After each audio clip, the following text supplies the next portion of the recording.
अस्सलाम वालेकुम स्टूडेंट्स। आज हम इम्पॉर्टेंट जेनेटिक टर्म्स के बारे में बात करेंगे कि जेनेटिक्स किसको कहते हैं, इनहेरिटेंस क्या होता है, हेरिडिटी और इनहेरिटेंस में क्या डिफरेंसेस होते हैं, फैक्टर किसको कहते हैं, एलील्स क्या चीज़ होती है, होमोजाइगस और हेट्रोजाइगस में क्या डिफरेंसेस होता है, हेमीजाइगस किसको कहते हैं, फिनोटाइप और जीनोटाइप क्या चीज़ होती है और फिनोकॉपी क्या चीज़ होती है। इन सब के बारे में हम बात करेंगे। इन सारे टर्म्स को अगर आप अच्छे से समझ लेते हैं तो ये चैप्टर आपके लिए बहुत ही इजी हो जाएगा, क्योंकि इन सारे टर्म्स में बस थोड़ा थोड़ा सा डिफरेंसेस होता है और बच्चे इसमें काफ़ी कंफ्यूज हो जाते हैं। चलिए स्टार्ट करते हैं। First is genetics. Genetics biology की वो ब्रांच है जिसमें जीन्स, हेरिडिटी और इनहेरिटेंस की स्टडी करी जाती है।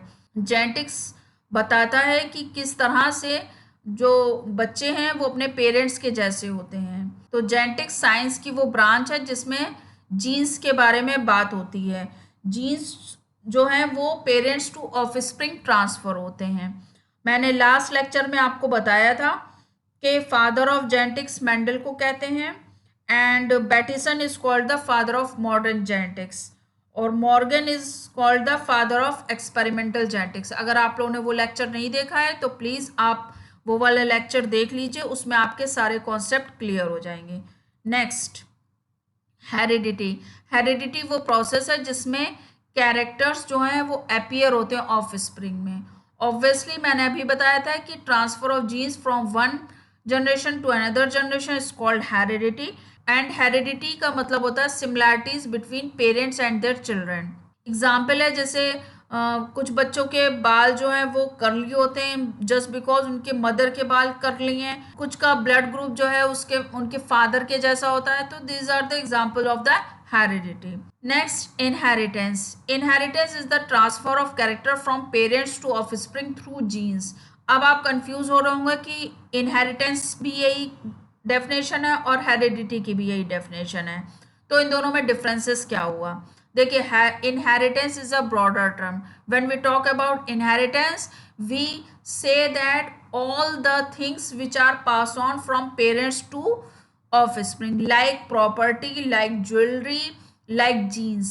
But when we talk about the heredity, it's only confined with the genes के inheritance में जो traits है वो पास होते हैं पेरेंट्स टू चिल्ड्रन, लेकिन हेरिडिटी में सिर्फ जीन्स की बात हो रही है। क्लियर है कॉन्सेप्ट आपका कि सिर्फ जीन्स की बात हो रही है हेरिडिटी में। इनहेरिटेंस में सारी चीज़ों की, जो भी पेरेंट्स के पास चीज़ें वो अगर हमें मिल रही हैं that means it is a inheritance. Clear. इसका एग्जाम्पल भी सेम होगा कि हाइट, आई कलर पेरेंट्स के जैसे, transfer of height, I colour, ये सब पेरेंट्स से ऑफ स्प्रिंग में आ रहे हैं। यहाँ पर हम सिर्फ इनहेरिटेंस में जीन्स की इसलिए बात कर रहे हैं क्योंकि we are talking about the genetics chapter. अब हम नेक्स्ट है डिफरेंसेस के बारे में बात करते हैं। जेनेटिक्स जो है study of inheritance and heredity is called genetics. Heredity जो है, heredity means similarities of character and inheritance means transfer of character.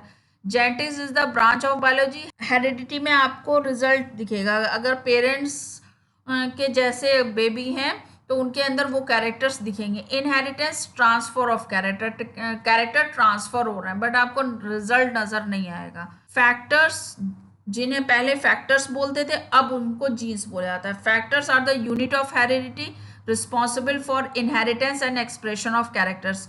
Gregor Mendel ने इसको एलिमेंट और फैक्टर बोला था। बाद में इसी फैक्टर को जैनसन ने 1909 में जीन्स बोला, अब उनको जीन्स ही बोला जाता है। टीएच मॉर्गन ने सबसे पहले फैक्टर्स को यानी कि जीन्स के जो सिंबल थे वो बनाए थे, जैसे कि कैपिटल टी हाइट के लिए, लेकिन अगर रेसेसिव कैरेक्टर है तो उसको स्मॉल लेटर से रिप्रेजेंट करा जाएगा, जैसे small T, small R, small R. Next is alleles. Alleles जो है अल्टरनेटिव फॉर्म होता है सेम जीन का। जैसे कि अगर हाइट की बात करते हैं तो हम कहते हैं हाइट में हम सिर्फ टी नहीं बोलते हैं, हम बोलते हैं कैपिटल टी या कैपिटल टी स्मॉल टी या small T. They are located on the same position, same position पे होते हैं। जैसे इस डायग्राम में देखिए पोजीशन सेम है, होमोलोगस क्रोमोसोम है, सेम पोजीशन है, इस पोजीशन को लोकस बोलते हैं और बैटिसन ने इसको सबसे पहले नाम दिया था एलील। Next is homozygous.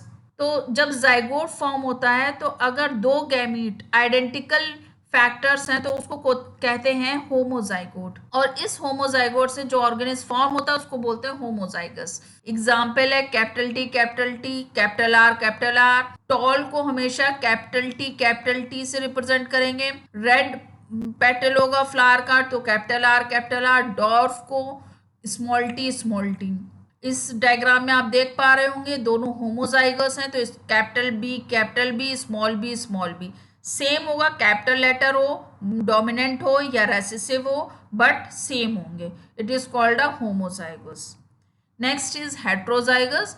जब जाइगोट फॉर्म होता है दो डिफरेंट टाइप ऑफ गैमीट्स से, इसमें डिफरेंट फैक्टर्स होते हैं, it is called a heterozygote. जो ऑर्गेनिज इससे फॉर्म होता है उस ऑर्गेनिज को बोलते हैं हेट्रोजाइगस, और जो टर्म था होमोजाइगस और हेट्रोजाइगस ये बैटिसन ने दिया था। बैटिसन कौन है? Father of modern genetics. Example है capital T, small T, capital R, small R. दो एलील्स होंगे लेकिन दोनों जो हैं एक डोमिनेंट होगा और एक रेसेसिव होगा। Next is hemizygous. हेमीजाइगस में वो इंडिविजुअल जिसमें पेयर का सिर्फ एक जीन होगा उसको हेमीजाइगस कहेंगे। जैसे कि male individual are always hemizygous for sex link gene. जैसे कि अब ये डायग्राम देखिए, ये होमोलोगस है, capital B, small B same है इनके एलील्स। हेट्रोजाइगस में देखेंगे तो कैपिटल बी, स्मॉल बी इसमें डिफरेंट है, इट इज कॉल्ड हेट्रोजाइगस। अगर हम मेल की बात करें, मेल का क्या होता है एक्स एंड वाई, तो इसमें हेमीजाइगस हो गया। Next is phenotype. फिनोटाइप जो होता है एक्सटर्नल और विजिबल अपीयरेंस है। जैसे ये ड्रोसोफिला है, इसको आप बाहर से देख के बता सकते हैं इसका कलर क्या है, इसकी हाइट क्या है, इसका शेप क्या है।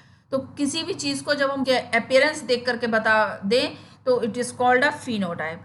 Next is genotype. Genotype means genetic constitution और जेनेटिक मेकअप। जीनोटाइप जो है वो बाहर से नहीं दिखता है, किसी के जीन्स कैसे हैं आपको नहीं पता, आप फिजिकली अपीयरेंस देख करके उसके फिनोटाइप देख करके ये तो बता देंगे कि टॉल है, डॉर्फ है, बट अंदर का जीनोटाइप आप नहीं आइडेंटिफाई कर सकते कि it is a pure tall और प्योर डॉर्फ। जैनसन ने सबसे पहले इसका नाम दिया था genotype and phenotype. Next is phenocopy. Phenocopy means different genotype under different environmental condition produce the same phenotype. They are called phenocopy of each other. और ये किस वजह से होता है? ये इन्वायरमेंटल चेंजेस की वजह से होता है।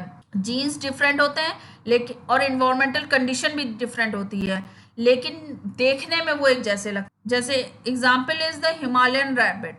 तो स्टूडेंट्स आज हमने जेनेटिक्स के इम्पोर्टेंट टर्म्स के बारे में पढ़ा, जैसे कि फैक्टर है, एलील्स हैं और इनहेरिटेंस है, हेरिडिटी में क्या डिफरेंसेस हैं, होमोजाइगस और हेट्रोजाइगस में क्या डिफरेंसेस है, जीनोटाइप और फिनोटाइप किसे कहते हैं। आई होप आपको ये सारे टर्म्स समझ में आए होंगे। Thank you and keep learning.